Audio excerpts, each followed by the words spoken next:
La question c'est, il y a des psychotropes puissants, des plantes, je ne devrais pas le dire, je vais aller en prison après. Hein. Il y a des plantes puissantes, est-ce qu'il y a un rapport avec les esprits? Oui et non, ça dépend de la culture. Pas seulement de la culture de la plante, hein, mais de la culture de celui qui parle. Pour atteindre ces esprits, il va falloir que je me mette à comprendre les plantes et que les plantes me comprennent. C'est pas gagné, hein. Nous, on est anthropocentrique. Donc, encore une fois, on imagine que toutes les plantes n'ont qu'un seul but, c'est de nous aider ou de nous nuire. En gros, elles vivent leur vie de plante. Donc, l'idée, c'est comment je vais pouvoir utiliser les plantes comme intercesseurs entre mon plan et un autre. On est différents. Donc, il va bien falloir que je trouve quelque chose pour passer de l'un à l'autre. Par exemple, on va le voir dans un point de vue physiologique. Vous manquez de fer. Si vous manquez de fer, on ne va pas sucer un clou. Hein. On peut le faire, hein, si je puis dire. Ça ne va pas marcher. Pourquoi? Parce que le fer n'est pas reconnu par votre organisme. Alors qu'est-ce que je vais faire? Parce que les règnes sont trop éloignés. Minéral, animal. Mon fer, je vais le dissoudre dans un vinaigre. Un vinaigre, c'est quoi? C'est un acide végétal. Donc, je vais faire un acétate de fer. Et maintenant, ce fer est reconnu par mon corps, parce qu'il a été végétalisé. J'ai donc pris un intercesseur. Alors, si ça marche pour la mécanique, pourquoi ça ne marcherait pas pour l'esprit? Donc à partir de ce moment-là, je pourrais utiliser des intercesseurs entre moi et les éléments, que ce soit des plantes ou des minéraux, qui causent un peu aux deux. Alors il y en a qui font que ça, les chamans par exemple, on va utiliser les plantes, et on va utiliser le pouvoir soit biologique, la substance, soit peut-être l'esprit de la plante qui va servir de traducteur, d'intercesseur. Alors pour ce faire, il va falloir quand même que j'apprenne progressivement et que ma motivation, ça soit de comprendre le monde et pas vouloir le fuir. C'est le problème des gens qui prennent des produits. C'est quoi leur motivation? Nous, encore une fois, on est dans une civilisation, on ne veut pas suivre une voie. Moi, je vais aller voir, je vais me faire 3 jours d'ayahuasca, est-ce que ça va me faire avancer sur ma voie? Non, ça va faire des effets. Et quand je vais revenir, je vais dire à tout le monde, j'ai fait des effets, regardez quel grand chaman je suis. Mais je suis rien du tout. D'ailleurs, le chaman, ça le fait hurler de rire quand même. Lui, c'est son business. Hein. Et il a bien raison de le faire. Hein. Après tout, il dit, j'ai des touristes, je leur file des trucs, ça leur file des effets, ils sont chez eux, ils sont contents, ils disent, c'est un grand chaman. Mais s'il veut vraiment transmettre quelque chose, c'est pas l'effet qu'il va transmettre, c'est le but. Le but, c'est que tu vas rentrer en contact avec un esprit. Mais c'est quoi un esprit? C'est des forces qui sont quelquefois titanesques, ou d'une subtilité tellement extraordinaire que vous pouvez passer à côté sans même le voir. Donc ça va nécessiter un réel travail de vous, déjà. Donc avant de commencer l'expérience, vous allez passer 10 ans avec le chaman. Et puis une fois que vous aurez passé 10 ans, lui va vous amener en voyage, mais il a déjà fait le voyage, il va vous tenir par la main, il va vous amener, et ça ne va pas être agréable du tout. Et puis après, quand vous allez revenir, vous allez vomir vos tripes. Et celui qui dit « moi j'ai vécu une épreuve initiatique, c'était vachement cool, j'y retourne », c'est qu'il ne l'a pas fait en vrai. Les épreuves initiatiques, elles sont toutes mortelles.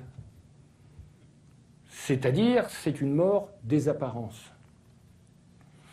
Vous voyez, souvent on dit « ouais, je vais prendre un produit, ça va aller plus vite, ça va aller mieux ». Non, ça ne va pas aller au même endroit. C'est Disney, quoi. Vous faites « ouh, j'ai fait un manège, c'est extraordinaire, c'est merveilleux, je suis revenu ». Et après, le pire, c'est qu'on imagine être un grand chaman. Hein. Mais les gens sont quelquefois de bonne foi. Hein. La différence entre la voix et la foi, c'est le feu. Vous voyez, la voix, la première lettre va changer. F, c'est la lettre du feu. Donc, si vous n'avez pas la flamme à l'intérieur, vous suivrez un chemin, vous cheminerez. Et ce chemin ne vous appartient pas. Vous l'emprunterez. Donc voilà. Mais oui, c'est possible. Voilà. Mais vous allez voir que nous, on n'utilise rien. La seule chose qu'on va faire, c'est des outils qui amplifient un peu ce que vous êtes. Et la seule sanction, c'est le travail. C'est-à-dire, vous ne faites rien, ça ne marche pas. On ne cherche pas les effets. Hein. On cherche que vous soyez transmuté, que votre vie change. Sauf si elle est bien. Si elle est bien, gardez-la. Hein. Mais d'aller plus loin là-dedans. Alors ça veut dire quoi, aller plus loin là-dedans? Je ne sais pas, c'est quoi votre but? La question c'est, est-ce qu'on peut exacerber ses sens, c'est-à-dire avoir plus de sens pour communiquer mieux avec les élémentaux, pour aller plus loin? La première question que je me pose, c'est quoi aller plus loin? Déjà, être capable de contacter un élémental, c'est loin déjà. Hein. Être capable de lever les bras et faire tomber la foudre, c'est quand même pas mal. Hein. Donc, alors là, on parle d'autre chose. Là, la question, c'est avec les fées, avec les trolls des bois, avec... j'ai pas parlé de tout ça. Pourquoi j'ai pas parlé de tout ça? Parce que c'est pas des élémentaux. Là, je n'ai parlé que de magie naturelle. La magie naturelle, je veux dire, un élémental de l'air, c'est comme un lapin. C'est-à-dire qu'il est aussi tangible. Il a juste un corps qui est fabriqué d'une autre matière. Mais il est dans notre réalité. Et les 4 éléments qui vont se manifester, les 4 peuples sont dans notre réalité. Ça ne veut pas dire qu'il n'y a pas d'autres réalités. Mais à ce moment-là, c'est un autre domaine. Bien sûr qu'il y a d'autres réalités. C'est vrai, par exemple, vous pourrez le comprendre avec de la musique. Il y a de la musique partout ici, on ne l'entend pas. Mais si j'ai un bon poste de radio, je vais entendre une station. Puis si je change, je vais entendre une autre. Mais la question qu'on peut se poser, c'est elle était où par rapport à la première? L'autre musique. Elle était devant, derrière, dessous? Non. Elle était au même endroit, mais pas à la même fréquence. Si c'est vrai pour la musique, pourquoi ça ne serait pas vrai pour la matière? Parce que peut-être qu'en changeant de fréquence, on change de réalité. Ça veut dire qu'il peut y en avoir un paquet. Après, la question se pose, c'est comment on fait pour changer de fréquence? Là, on pourrait aller plus loin. Et surtout, sur quoi on va tomber? Alors peut-être que dans la fréquence juste à côté, il y a des êtres qui vivent naturellement. Quand on les croise, par moment, on appelle ça des fées. Peut-être qu'un peu plus loin, c'est autre chose. Peut-être qu'un peu plus loin, c'est autre chose. Il y en a qui sont sympathiques, il y en a qui sont antipathiques, il y en a qui sont plaisants, il y en a qui sont dangereux, il y en a qui sont neutres. Ça, c'est j'ouvre des portes entre les mondes. Formidable. C'est bien de savoir ce qu'il y a derrière. C'est mieux de pouvoir les refermer. Donc, c'est un autre domaine. Là, on ne parle pas de magie naturelle, mais de magie surnaturelle.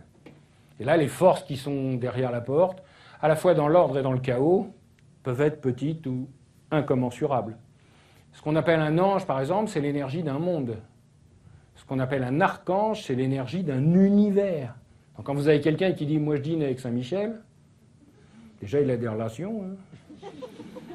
Mais imaginez l'énergie que ça représente, l'énergie d'un univers. Le fait de dire « je m'approche de l'ombre du soupçon, du déplacement de Saint-Michel » fait que je suis vaporisé. Hein. Donc ça peut être que des archétypes, un système de croyance, peut-être avec une vraie force derrière, mais qui n'a rien à voir avec la force non naturelle.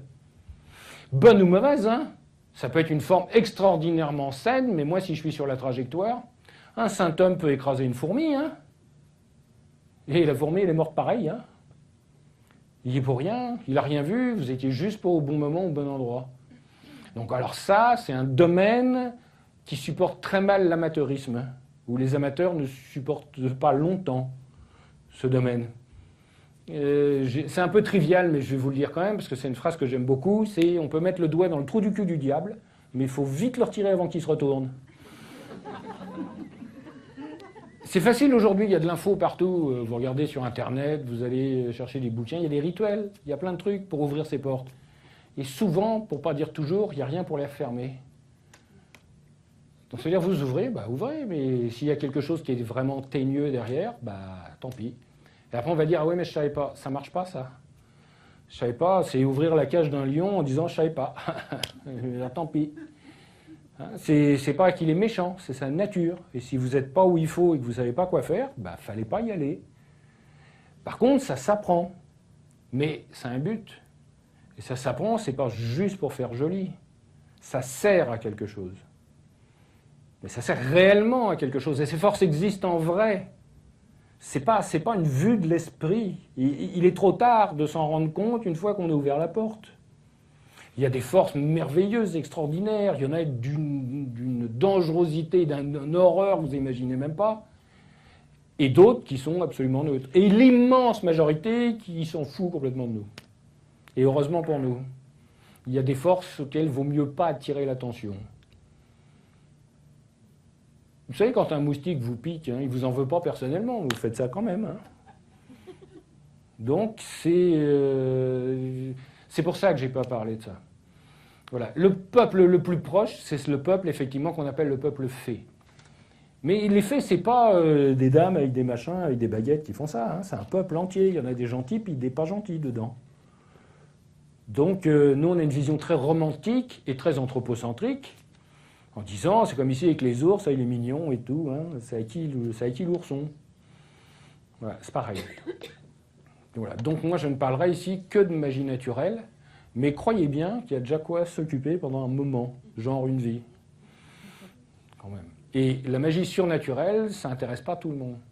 Intellectuellement, je peux vous en parler, je peux vous raconter quelques histoires, mais je vous promets que vous allez faire des cauchemars. Ou des rêves extraordinaires. Voilà. Mais c'est quelque chose d'extrêmement important, mais qui s'apprend.